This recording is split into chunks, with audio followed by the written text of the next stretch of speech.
Modern engineering teams deploy their most critical code deep inside restricted internal networks. To keep those environments secure, companies lock down external access and force developers to work entirely from within the perimeter. Google Cloud Workstations is a solution designed for exactly this workflow. It provisions fully featured development environments like CodeOSS or IntelliJ running directly inside a user's Google Cloud project and is accessible purely through a web browser.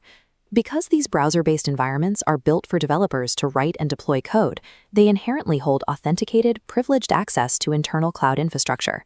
They exist behind the firewall by design. Gaining control of that browser session allows an attacker to operate within the cloud environment with the developer's own identity and internal network access.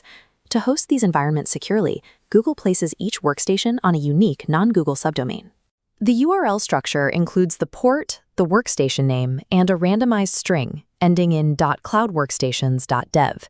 This creates a structural challenge. The primary Google domain holds authentication cookies, isolated from the custom workstation subdomain.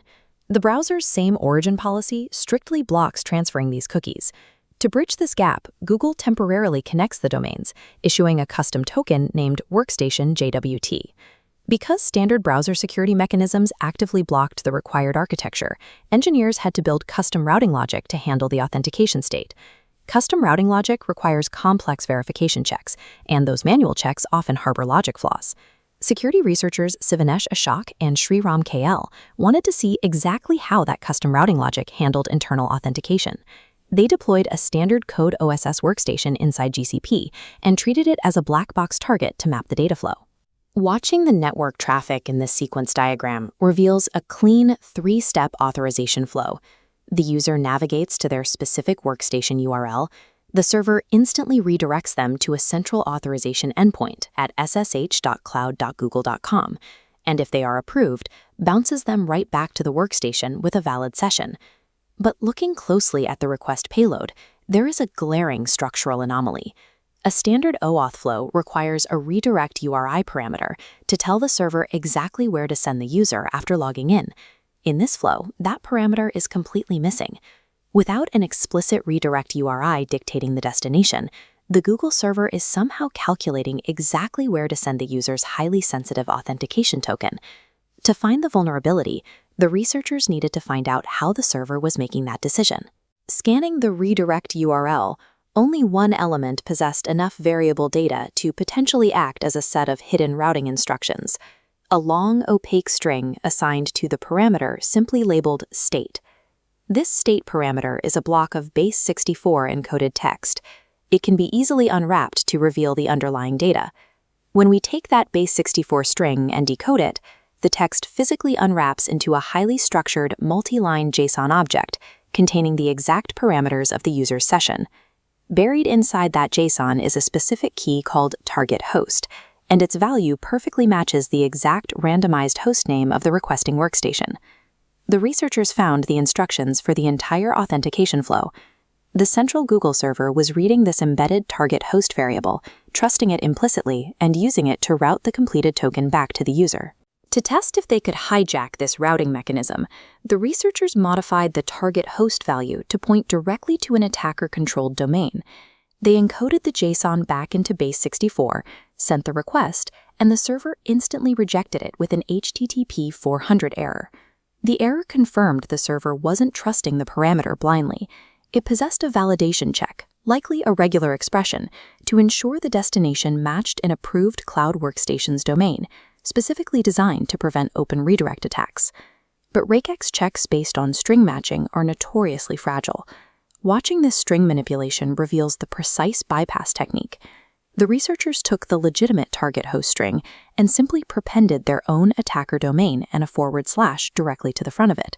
The server's validation logic only checked if the required target host string existed anywhere in the value, returning a green pass for the combined string. But modern web browsers read URLs from left to right.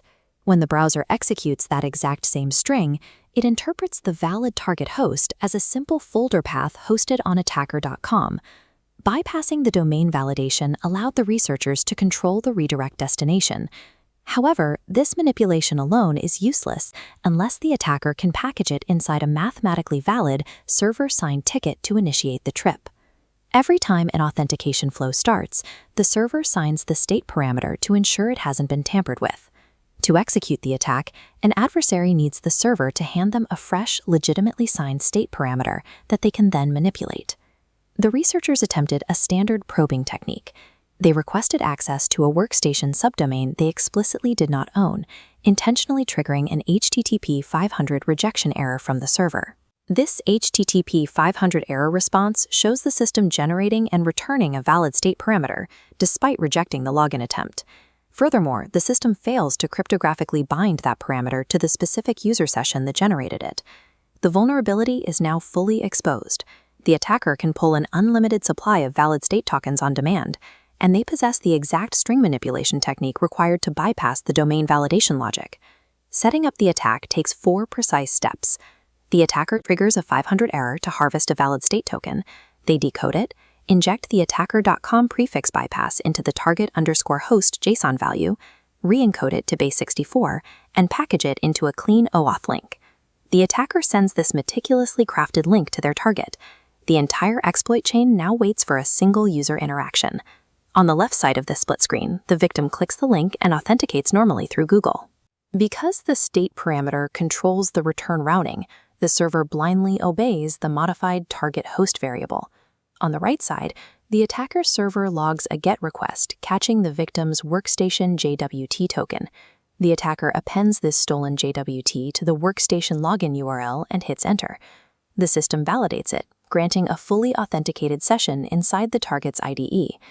By combining a weak regular expression with an unanchored session token, a single malicious link completely shatters the strict isolation of the internal network boundary. The full scope of the compromise becomes clear when looking at the specific permissions cloud development environments require to function. Developers working in Google Cloud Workstations routinely use the G-Cloud command line tool. To pull code, spin up databases, or manage servers, they authorize that tool with their own administrative credentials directly within the code OSS terminal. Once the attacker is inside the workstation, they navigate directly to the hidden .config directory inside the user's home folder. Sitting entirely unprotected in plain text is the developer's local authorization token. Stealing that single text file escalates the attack instantly. The adversary is no longer confined to a single browser session. They now possess the administrative credentials necessary to exert absolute control over the victim's entire Google Cloud resource architecture. The execution of this attack relies on one final precondition. The attacker needs to know the target's exact randomized workstation subdomain to craft the payload. That randomized string naturally leaks. Default VS Code extensions routinely transmit the subdomain out to third-party telemetry domains like openvsx.org. Alternatively, any user in the GCP environment with a role as low as Operations Viewer can simply list all the active subdomains in the project. Sivanesh, Ashok, and Sreeram KL reported this critical chain to Google's Vulnerability Reward Program in November 2022. Google verified the logic flaws rapidly and awarded a precise bounty of $3,133.70. The technical takeaway here lies in the validation logic. Checking for the mere presence of a string is insufficient for security routing. Domain checks require strict, fully anchored regular expressions to prevent simple prefix spoofing. But the broader lesson is structural. When engineering bespoke authentication flows, OAuth state parameters must be cryptographically bound to the initiating user's specific session. If they aren't, the underlying logic is detached from identity, allowing attackers to weaponize the system's own rules to tear down the perimeter.